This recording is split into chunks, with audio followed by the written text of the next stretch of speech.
Welcome to Closer to Venus. I'm Johnny Burke, and today's guest is Viki Quirk. She is an intuitive coach, breathwork teacher, and near-death experience survivor.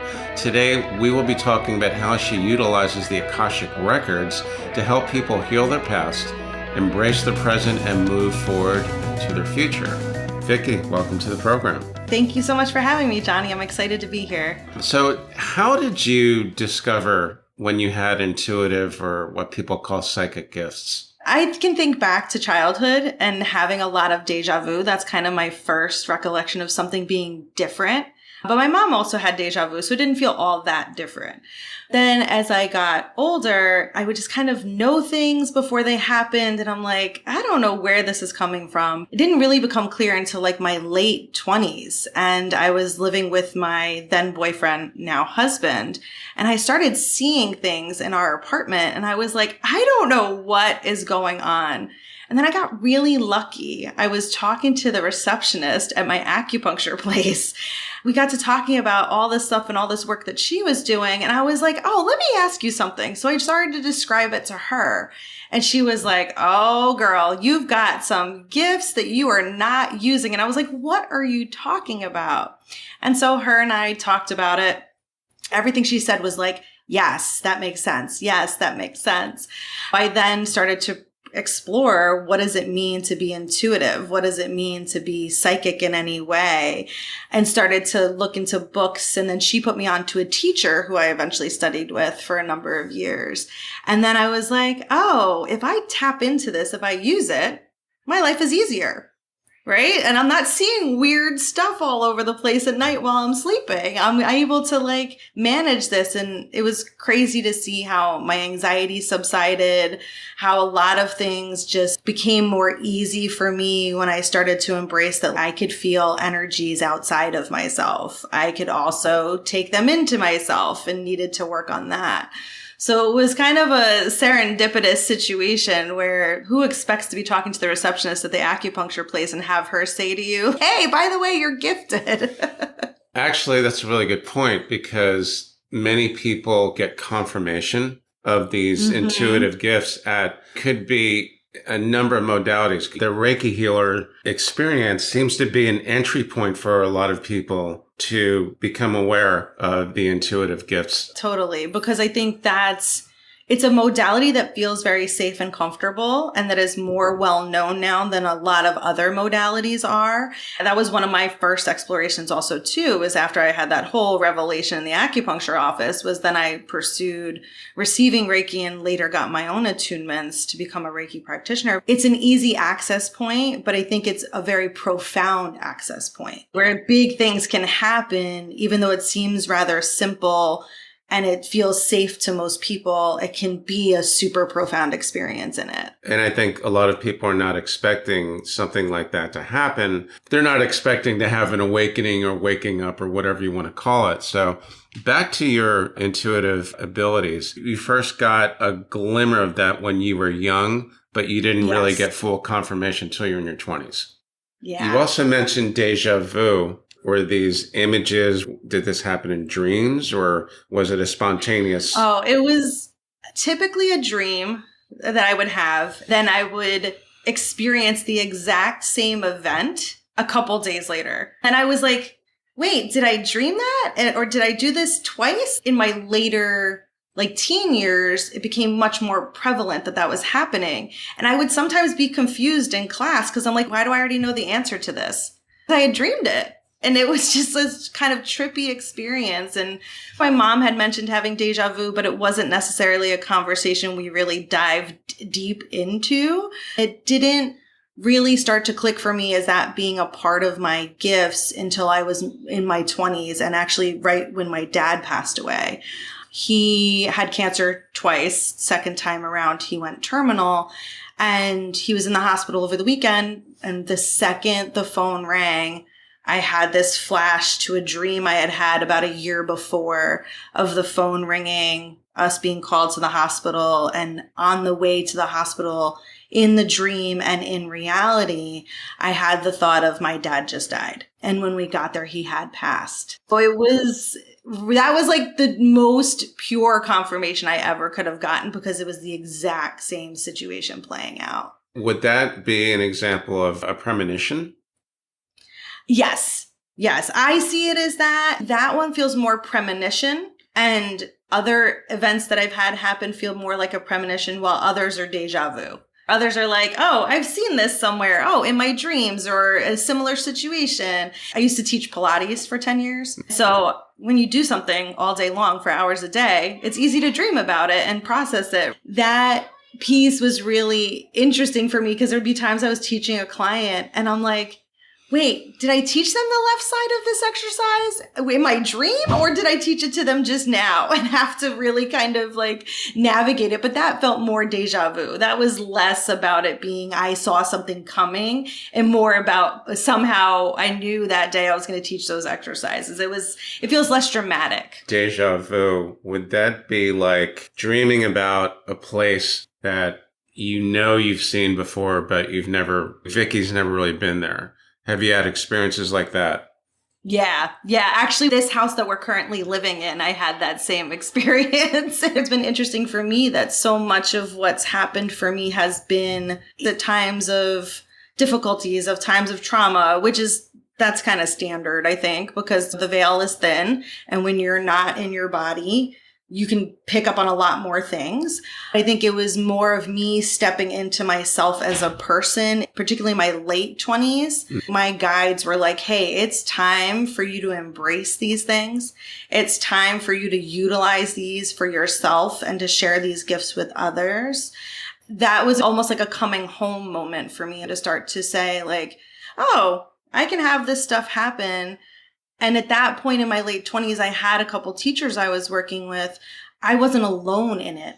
Because I think the other thing is people have these things happen and they feel very alone in it, because we're not living in a society where it's typical. My kids are growing up with it more than I did. It's not typical for parents to say, hey, if you ever feel these things, or you have a sense of knowing, or you hear things that you don't see in the room with you, that's okay. Those are psychic gifts. That's not a conversation anybody's having.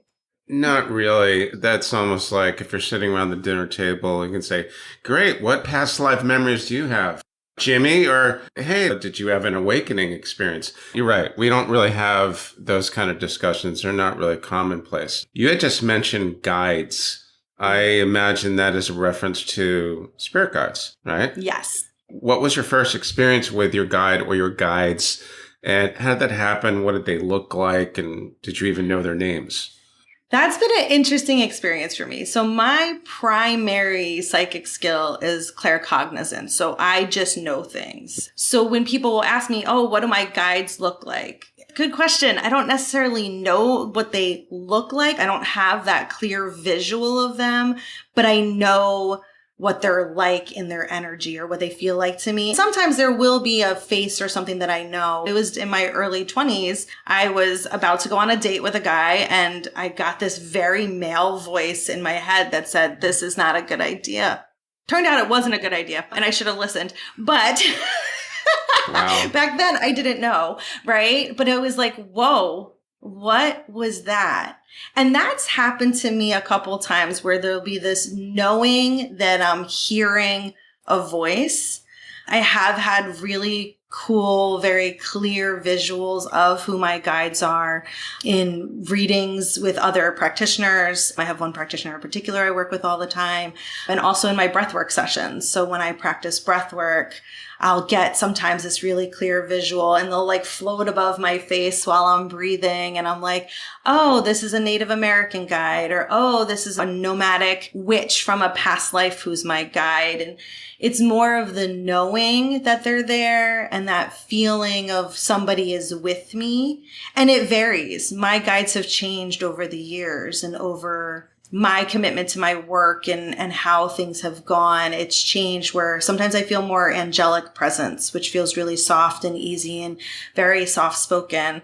I have one guide. She always speaks to me in this very like direct way where she's just kind of like, get it together, girl. Like, what are you doing? I can always tell when I'm veering off course because that guide will appear in my writing. If I'm journaling, if I'm doing breath work, if I'm about to start a session with a client, a guide will appear to me in some way. Usually I will hear them say like, hey, there's gonna be some messages in this session that are also for you because you haven't been listening.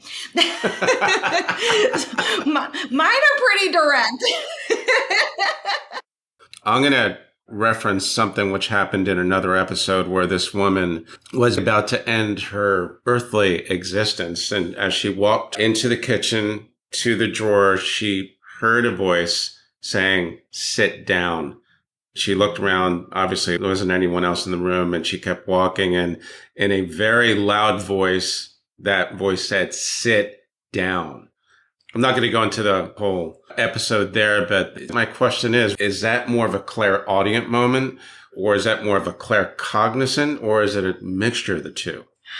I think it can be a mix. I think it depends on how she experienced it. The way I always explain it to people is that I know I'm hearing something, but I don't necessarily hear it. Like right now I can hear like the heater in this room making noise. I don't hear it that way. It's more like I know I'm hearing something, but some people do with clairaudience hear it in the room, like outside of themselves. For me, it's more of a voice in my head that I know isn't mine. It doesn't sound like mine. It doesn't feel like mine. It's not my thoughts. The intonation can be different. Like there could be an accent. My guides come through pretty authentically in whatever their background is in that way. Clairaudience and clairvoyance were two skills I wanted to develop a bit more.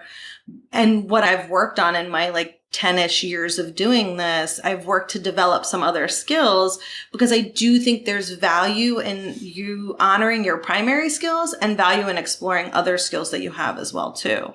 So you can have a more rounded experience and get more out of your communication. Sometimes you're going to see something that's a sign that's maybe a passing little light or a little blip or a little something. And it's like, wait, what was that? So you want to have your eye and your third eye all attuned to seeing all the things. You want to be able to hear what's not being said in addition to what is being said. So it's kind of more of a rounded experience of being gifted. Can we assume that all of us have spirit guides? Because I've heard that quite a bit. Yes, I believe we all do. I think what I find when I work with clients and we're in a session, it depends on how receptive we are to that idea that there's some things, some beings outside of ourselves that are there to help us, that are there to guide us. I've had distinct situations in my life where I've shut that channel down. Do I still feel, if I look back and reflect on those times, do I still feel like I've been pushed and kind of directed in a variety of ways and have gotten where I needed to be anyway, despite myself? Yes. And when I look at that, do I know that comes from like my spiritual team, which to me also includes loved ones who've passed away, past life versions of myself in alternate dimensions. All of that is there for me. I don't believe guides ever give up on a person, but I do believe they try to find other ways. If someone's not receptive to it coming to them in a divine way, in an energetic way, I think they put people in their life to say like, hey, here's what you should be doing, or here's where you should be going, right? I think they find other ways. I've heard this quite a few times that our spirit guides can be our family that has passed on. Mm-hmm. And I've also talked to a number of people who have said your spirit guides changed throughout your life depending on where you are and where you need to go and what you need to learn. That seems to be a common entry point for a lot of people to discover their intuitive gifts, is it not? Yeah. And I think it seems like it. If we're paying attention to major things in our life and we're spiritually tapped in at all, we might notice that we've had one guide consistently or a couple guides consistently, or we'll notice a change. When I think about it, I think I had a complete guide turnover to new guides when I had my near-death experience, which was during the birth of my older son. There was so much for me in that whole experience where I totally backed out of all the work I had been doing. I refused, and my friend and colleague and my trusted spiritual partner in all things that we talk about today, Andrea Mitchell, she could tell you I was very resistant to the idea of tapping back into any energy. I was very angry that I went into my older son's birth not knowing that I was going to have a near-death experience, that I was going to almost die. That anger sat with me for so long. And it took me a long time. And it came to a point where I finally said to her, okay, you can do a reading for me. My guides came through saying that they did not know that was going to happen. They did not. They did not. That also then set me on edge because I was like, wait a minute, you're supposed to know all the things. And they're like, we know a lot of things. We can know many things. We can know many versions of things. But humans also have free will. And there was choices that were made during your birthing process that led to this thing happening you didn't have in your soul's blueprint. And at that point, my soul that I was born with exited my body and I had a soul walk-in happen, which I didn't know any of this at the time. This all became known to me in processes literally years after the fact. But that was a moment where I tried for almost a year to shut down any intuitive hits I was getting, any psychic information. And I did a pretty good job of it, but not completely. My guides weren't going to let me go that easy. But when that soul walk-in happened and I finally came to terms with my guides didn't know, they couldn't have warned me.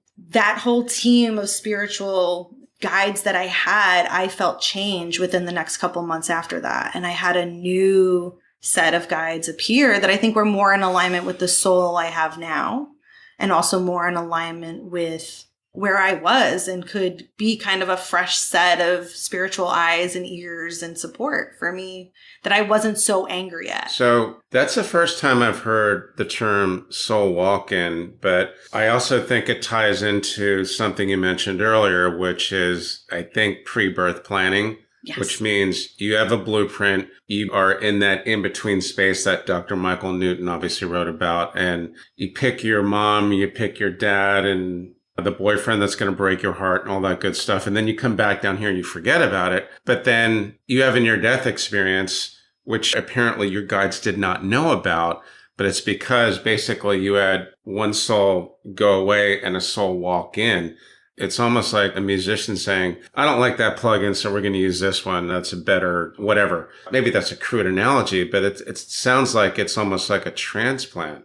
Yes. In a way. And so when a soul walk-in happens, there's some reason that the soul that the person was born with is going to leave. Or sometimes two souls will inhabit a body together. And this can happen for a variety of reasons. What I've learned in my studying of this over the last couple of years and just my own experience of it is oftentimes a soul believes they have met their purpose or surpassed their purpose for their incarnation in that lifetime and they're ready to move on. I believe in what I've gathered in my own diving into my own stuff around this is that my soul was like, I'm tired.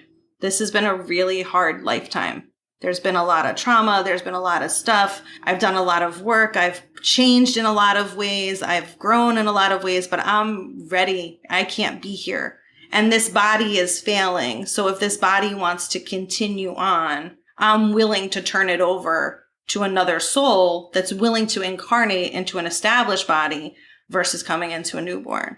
The example I just gave you a few minutes ago about a woman planning her suicide was warned by spirit or guides or whoever that was. I don't really know, but the spirit basically told her, if you go through with this, we're going to bring you right back to the same type of situation in another lifetime.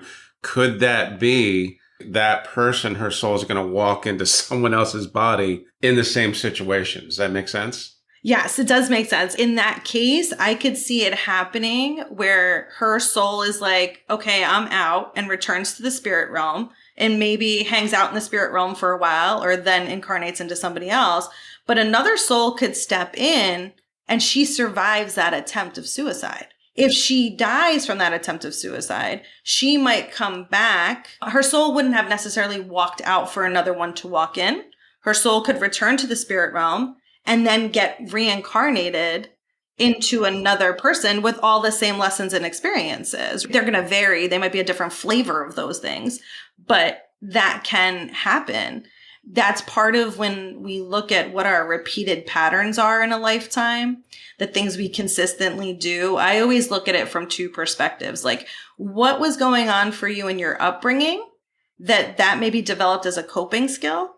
And what's happened for you in past lives? What lessons were there for you in other lifetimes that maybe you didn't fully learn or you didn't fully inhabit the teachings of? So now you're here to give it another go, and you have different resources in each lifetime. Is this the lifetime where you have the resources that you need to learn these lessons so that these lessons no longer appear for you in future lifetimes? Can you tell us what you have learned from your past lives, and do you recognize anyone you know today from one of your past lives? Yes. Past lives have been interesting. I didn't know anything about past lives until I had started working with my teacher, Vanessa Cadornio, on intuitive work. And then she was doing some hypnosis work with me privately. And we got to talking about past lives. That's how I got introduced to the Akashic Records, was through my own hypnosis sessions with her. And so it was very interesting for me because I believe in therapy, it's valuable, but I also believe in bringing in these spiritual components, because what would happen when I would explore my past lives, either in a full past life regression session of hypnosis or through an Akashic record reading, I was like, wait a second, I've done all this before. This is a pattern for me. Or some stuff was just this lifetime, but I have these other past lives that can feed me information about how to work with this. One of the first past lives that ever came up was between me and my husband. We were sisters in Russia in a past life, and it was a terribly difficult past life. We had a lot of trials and tribulations. We had a lot of challenges. And then when I looked at our relationship at that point, we weren't going through the same thing. We weren't sisters again, but we were having a lot of trials and tribulations, and we kept coming back to each other, which was the same thing that happened in that past life. I have past lives with my mom, with my sister. I'll have clients who sometimes I have past lives with, which is always trippy. So it's easily recognizable for you. I've always asked, just out of curiosity, how many of the people in my current life are most likely someone I knew in a past life? And the consensus is almost everyone. Would you agree or not? I think it depends on the degree to which they were significant in our past lives as to how they may show up in present life. So I think we can encounter a lot of people in our life, people randomly that we bump into at the grocery store kind of thing, who we've had lifetimes with before, but that doesn't make them significant. I also find it interesting when I do readings for people in the same family, past lives will come up between certain family members that only come up in one person's reading, not both people's readings, because that past life was only significant to that person. So I do think we're encountering people all the time. I figured this out when people used to say to me, "You look so familiar. I swear I know you from somewhere." And if I tap in that moment, yeah, I have a past life with them, but it's not significant in this lifetime. It doesn't matter. It doesn't matter to me. It might be more significant to them. One of the things I think we can take away from this, because you've mentioned pretty much the gamut, past lives, Akashic records, pre-birth planning, soul guides, spirit guides rather. Is it a no-brainer for you that basically our consciousness, our souls, we don't die. Our physical bodies obviously expire, but we keep coming back. For the people that don't believe and are very skeptical, what would you tell them about this when they ask, how do you know this person isn't just making this up to get attention or to sell a book on Amazon? It's hard because I think it's different for each person. I've dived deep enough into all of this, and I've had too many things happen that make sense to what I've been told when I read for myself or when someone else reads for me. There's just too much in my body that says, yes, this has happened. There's too much there. I can't deny that. When I work with other people, and I do get on the rare occasion, it's usually a loved one or a friend has referred someone to me for a reading, and they are very skeptical. I'll say to them, you don't have to do this if you don't want to.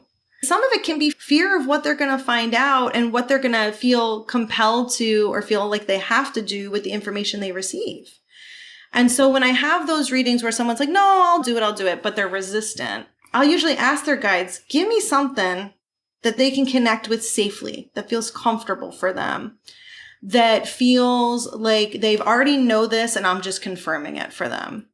And guides will usually share something from a loved one who's passed, that there's no way I could have known it because they didn't tell me anything about it, except that I got it from their guides.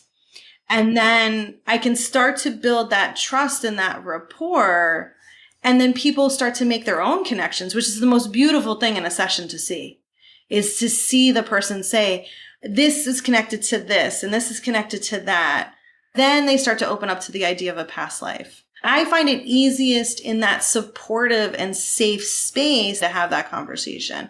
When I'm out kind of about in the world, most people will ask what I do and I'll say, I'm an intuitive coach. And they're like, what does that mean? And I'll get to talking about it. And then I see people glaze over. That's okay. I don't push it. But if people are curious and they ask about it, I'll say, tell me some things that have happened in your life that feel like you've done them before, but you hadn't really. And that's when they can start to really connect to, they're like, yeah, I got drawn to playing the violin, but it makes no sense. No one in my family is musical. No one I know even knew what a violin really was besides like some squeaky string instrument. But if I ask them, do you feel like you've done this before? They say, yes, I feel like I've done this 1,000 times. It doesn't make any sense.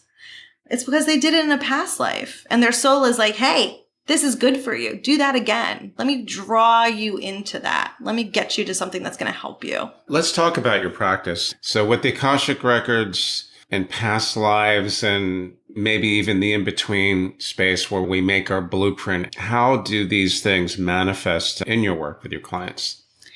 My work has evolved quite a bit. When I first started out, I was kind of just doing straight Akashic record readings. I had like a whole protocol I went through and I was just looking at that. But what I started to realize as I worked with a variety of people and dived deeper into the work myself was, to me, the Akashic records are the library of everything that's ever happened in the universe, everything that's happened in multiple dimensions, anything that can happen in the future. Each one of us has our own reference book that we can pull out that's going to have that information. And the librarians are the Akashic record keepers. They're the ones who hold our information. If we can use that, we should call in all the other things that we can use too, because they're already in the Akashic records. We should call on loved ones who've passed away. So I will call on loved ones who've passed away and ask them to be part of a session if they want to be, if they have something to share. I ask for guides who are in animal form, guides who are of a divine nature, but not necessarily one that we have a name for, angels. I call everybody to the party. That's what I tell clients. I want everyone to come to the party and we'll see what everyone has to share. So when I go into a session with someone, yes, I'm opening their Akashic record with their permission because that is sacred information. And then I'm calling in all these other components as well.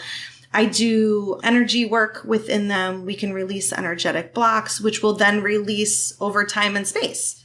So that's what's cool. If you're in your Akashic record, you're healing something present day. You're healing it in your record, which means you're also healing it in past lives that are available to that. And you're healing it 7 generations from in present life backwards and 7 generations forwards. So you can do a lot of things in there that have this reverberating effect where it stretches outward beyond anything we can imagine. How were you drawn to pursue understanding the Akashic records? And also, you mentioned something about healing something in the past. Does that change the past life data point? Or does that reverberate forward and have an effect on the present and the future? So my draw to it came from my teacher, Vanessa. When I worked with her, it just made so much sense to me. And it started to fill in gaps and blanks that I couldn't fill in with therapy. So it was like the work that I was doing on myself, I would kind of stall out on some things. But as I started to explore my own past lives, I was like, wait, I didn't resolve this in that past life. So that energy, there's like this cord or a tube where I kind of think of it like a little hamster's house with all those little tubes that run around. So we're like in the base in our present life of that tube, and we can have energy running back and forth between past lives. So I'm like, oh, I didn't resolve this back then. So if I energetically work on it, what was the story of that past life? What was happening then? what does that past life version of me need to hear or have happen in order for him or her to feel complete, so I can stop having that flow of energy back and forth. So if I work on it that way, this is amazing. Then my present life also changes. So we can get all that information about the past life. We can always access that story. We can always access the lessons and the woundings and all of that time, but we don't need it affecting us in the present. So we can heal it to the best that we can now. Past lives, sometimes those versions of ourselves do not want to have something healed. They are stuck in that. If that's the case that comes up for myself or somebody else, we work to then seal off that connection to the past life that's bringing energy into present, that's affecting present. And we can still access all that information, but we don't have that feeding of energy coming through. We can leave that past life where it is. But we are also then able to heal and change what comes going forward. People always get caught up in the idea that if you've healed something, that means you're done. You never see it again. That's not my belief. My belief is if you're healing something, it's pretty much always active. It's how you respond to it each time it appears. Or there can be some things that you heal that you don't see again, that you're just complete with because you've had lifetimes of it, or you did it really big in this lifetime. So for me, it can work to go backwards and forwards from what's presently presenting. So that was the draw for me in the Akashic Records, is I can use this to help my present and then in turn heal past, and then in turn lay the foundation for something different to happen in the future. From a practitioner's standpoint, how would the path for becoming a past life regression therapist or an Akashic Records reader be different? Why would they take one path versus another? That's an excellent question. And that's one that I get asked more than I ever thought I would. The Akashic Records is not a past life regression. So if you're doing a past life regression, you're actually in hypnosis, typically going back in to that past life, and you're experiencing that past life as it's happening. Whatever past life you get drawn into, you're experiencing that. When you have an Akashic Record reading, someone's telling you, and you may have recollections while you're in a session, but someone's telling you what's happening in that past life or the key points of it. So there's a difference between experiencing it or being told about it. I've had both. I prefer to be told about it because when I experience it, I get kind of stuck in, oh, I should have did this or I should have did that. And what if I tried it this way? But that's not really what the regression is for. It's not to go back and try to redo it. It's to go back and see what was there to heal it. It gives me to know the story versus relive the story. And I think practitioners will choose what fits them best or what they feel is most effective. I've found both to be effective for me, but I don't feel drawn to help people go back into those past lives. I think there can be traumatic events there that sometimes we're not prepared for, that we can feel re-traumatized by that regression. Now, if you have a good therapist who's done all the things they need to do, they will process that with you and get you through that. I have a degree in social work, so this is also a more appropriate avenue for me to work with the Akashic Records this way. I am trauma informed and have trauma training, but I also know where my limit is and will properly refer someone out if there's trauma that's coming up that needs to be processed. Okay. They're both realistic methods or modalities for learning about our past and possibly healing them. It's just a matter of preference. They're both valid. Yeah. And I've had clients who've done both and like myself have found benefits in both modalities. I think you can use both. I know a couple really great past life regression therapists. That's all they do. And it's awesome. Who see me for Akashic Record readings. And I see them for past life regression. So I think you can do both. There's no hindrance there at all. It's totally available and what you feel best with. That's a good thing to remember because I think some people might think, should I do one and not the other? Might there be a conflict? So what are the biggest takeaways you feel that listeners need to know about your work and also how this has changed some of your views, your experiences? Wow. So that's a big question. My focus is always with my work on meeting the person where they are in their life right now and helping them to unravel what's already happened so that they can comfortably stand in their power to move forward. It's important that I build the trust and rapport with the person I'm working with, but also that I teach them some skills so that they can tap into whatever they define for themselves as their spiritual team, the universe, God, whatever it is for them, that I can help to teach them some skills to do that so that they can build the trust in their self, in their intuition, and in their relationship to source, spirit, God, their guides. So that to me is the most important part. And I think that's been my process, which is why I work so hard on helping other people with it. My process has been learning to trust myself, learning to trust that what I see and hear and know is truth, even if other people don't see it that way. I think that's true if we're talking about something spiritual or just something we've experienced in our life. This work has allowed me to grow beyond the human experience, to see where I am a soul having a human experience, which is kind of cliche to say. I feel like everybody says that these days. But for me, it's also been that evolution of I'm choosing to be here right now in this body. I should make the most of this human experience, and I can access this other information that helps me to be in this human experience. It doesn't have to be one or the other. We don't have to be fixated on where's my soul going next. We got to be where we are and work on these things, because otherwise our soul's just going to do it again. So why not work on it and have a different experience next time around? Very good point. Viki, thanks so much for joining us today. Excellent information. How could our listeners learn more about you online? My website, which is vikiquirk.com. It's VIKIQUIRK.com. And I'm on Instagram.